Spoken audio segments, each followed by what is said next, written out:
Friends, ಎಲ್ಲರಿಗೂ ನಮಸ್ಕಾರ. ಚಿನ್ನದ ಮನಸ್ಸು ಚಾನೆಲ್ಗೆ ಸ್ವಾಗತ. ಇವತ್ತು ನಾನು ಅನ್ನದಲ್ಲಿ ಬೇಳೆ ಸಾರು, ಸೊಪ್ಪು ಎಲ್ಲ ತಿಂದು ಬೇಜಾರಾದಾಗ ಒಂದು ಸಲ ಇದನ್ನು ಟ್ರೈ ಮಾಡೋಣ. ಇದಕ್ಕೆ ಬೇಕಾಗುವ ಸಾಮಗ್ರಿಗಳು: ಮೊದಲಿಗೆ 4-5 ಟೊಮೊಟೊ, 1 ಸ್ಪೂನು ಸಾಸಿವೆ, 1 ಸ್ಪೂನು ಕಡಲೆಬೇಳೆ, 1/4 ಟೀ ಸ್ಪೂನಷ್ಟು ಅರಿಶಿನ, 4-5 ಹೆಸರು ಬೆಳ್ಳುಳ್ಳಿ, 1 ಸ್ಪೂನು ಅಚ್ಚಕಾರದ ಪುಡಿ, ರುಚಿಗೆ ತಕ್ಕಷ್ಟು ಉಪ್ಪು, ಕರಿಬೇವು, ಕೊತ್ತಂಬರಿ, 1 ಸ್ಪೂನ್ ಜೀರಿಗೆ, 1 ಸ್ಪೂನು ಉದ್ದಿನಬೇಳೆ. ಈಗ ಒಲೆ ಮೇಲೆ ಒಂದು ಪಾನ್ ಇಟ್ಟು ಪಾನ್ ಬಿಸಿ ಆದಮೇಲೆ 4-5 ಸ್ಪೂನಷ್ಟು ಎಣ್ಣೆ ಹಾಕ್ಕೊಂಡು, ಎಣ್ಣೆ ಬಿಸಿಯಾದ ನಂತರ ಕಡಲೆಬೇಳೆ, ಉದ್ದಿನಬೇಳೆ, ಸಾಸಿವೆ, ಜೀರಿಗೆ ಇವೆಲ್ಲನ ಹಾಕ್ಕೊಂಡು ಚೆನ್ನಾಗಿ ಗೋಲ್ಡನ್ ಕಲರ್ ಬರೋವರೆಗೂ ಚೆನ್ನಾಗಿ ಫ್ರೈ ಮಾಡೋಣ.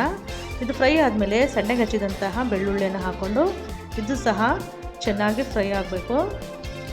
ನಂತರ ಇದಕ್ಕೆ ಸ್ವಲ್ಪ ಕರಿಬೇವು, ಇದಕ್ಕೆ ನೀವು ಈರುಳ್ಳಿ ಹಾಕಿ ಮಾಡಿರ್ತೀರ, ಒಂದು ಸಲ ಬೆಳ್ಳುಳ್ಳಿ ಹಾಕಿ ಒಂದು ಸಲ ಟ್ರೈ ಮಾಡಿ. ನಂತರ ಇದಕ್ಕೆ ಸಣ್ಣಗೆ ಹಚ್ಚಿದಂತಹ ಈ ಟೊಮೊಟೊನ ಹಾಕಿ ಈಗ 1/4 ಟೀ ಸ್ಪೂನಷ್ಟು ಅರಿಶಿನ, ರುಚಿಗೆ ತಕ್ಕಷ್ಟು ಉಪ್ಪು ಇವೆರಡನ್ನು ಹಾಕಿ ಚೆನ್ನಾಗಿ ಮಿಕ್ಸ್ ಮಾಡೋಣ. ಉಪ್ಪು ಮೊದಲೇ ಹಾಕೋದ್ರಿಂದ ಟೊಮೊಟೊ ತುಂಬ ಬೇಗನೆ ಸಾಫ್ಟಾಗಿ ಆಗುತ್ತೆ. ಈಗ ಚೆನ್ನಾಗಿ ಮಿಕ್ಸ್ ಮಾಡಿ ಲಿಡ್ಡನ್ನು ಕ್ಲೋಸ್ ಮಾಡಿ ಮೀಡಿಯಮ್ ಫ್ಲೇಮಲ್ಲಿ ಒಂದು 5 ನಿಮಿಷಷ್ಟು ಬೇಯೋಕ್ಕೆ ಬಿಡಬೇಕು. 5 ನಿಮಿಷ ಆದಮೇಲೆ ಈಗ ಲಿಡ್ಡನ್ನು ಓಪನ್ ಮಾಡಿ ನೋಡಿ, ಟೊಮೊಟೊದಲ್ಲಿರುವ ಎಲ್ಲ ನೀರನ್ನು ಅದೇ ಬಿಟ್ಕೊಂಡಿದೆ. ನಾವೇನು ನೀರು ಹಾಕೋ ಅವಶ್ಯಕತೆ ಇಲ್ಲ. ಇನ್ನು ಟೊಮೊಟೊ ಬೆಂದಿಲ್ಲ. ಈಗ ಮತ್ತೆ ಲಿಡ್ಡನ್ನು ಕ್ಲೋಸ್ ಮಾಡಿ ಒಂದು 2-3 ನಿಮಿಷಗಳ ಕಾಲ ಚೆನ್ನಾಗಿ ಬೇಯಿಸ್ಕೊಳ್ಳೋಣ.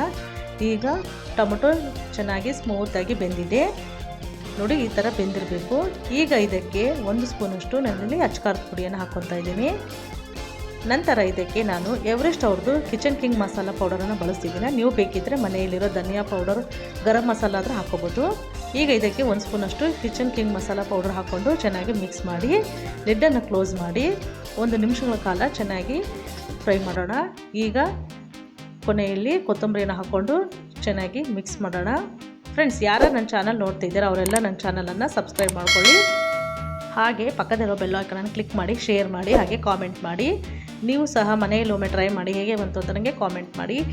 ಫ್ರೆಂಡ್ಸ್, ನೀವು ಇದನ್ನು ಬರೀ ಅನ್ನ ಜೊತೆ ಅಲ್ಲದೆ ಚಪಾತಿ ಜೊತೆ, ರೋಟಿ ಜೊತೆ, ಪೂರಿ ಜೊತೆ ಸಹ ತಿನ್ಬೋದು. ನೀವು ಸಹ ಮನೆಯಲ್ಲಿ ಒಮ್ಮೆ ಟ್ರೈ ಮಾಡಿ. ನೋಡಿದ್ರಲ್ಲ ಫ್ರೆಂಡ್ಸ್, ಎಷ್ಟು ಈಸಿಯಾಗಿ ಕ್ವಿಕ್ಕಾಗಿ ಮನೆಯಲ್ಲಿ ಯಾವುದೇ ತರಕಾರಿ ಇಲ್ಲದಾಗ ಒಂದು 4-5 ಟೊಮೊಟೊ ಇದ್ದರೆ ಸಾಕು. ಮನೆಯಲ್ಲಿರುವ ಎಲ್ಲ ಸಾಮಗ್ರಿಗಳನ್ನು ಬಳಸಿ ಈಸಿಯಾಗಿ ಮಾಡ್ಬೋದು. ಮತ್ತು ಮುಂದಿನ ವಿಡಿಯೋದಲ್ಲಿ ಭೇಟಿ ಆಗೋಣ. ಎಲ್ಲರಿಗೂ ನಮಸ್ಕಾರ.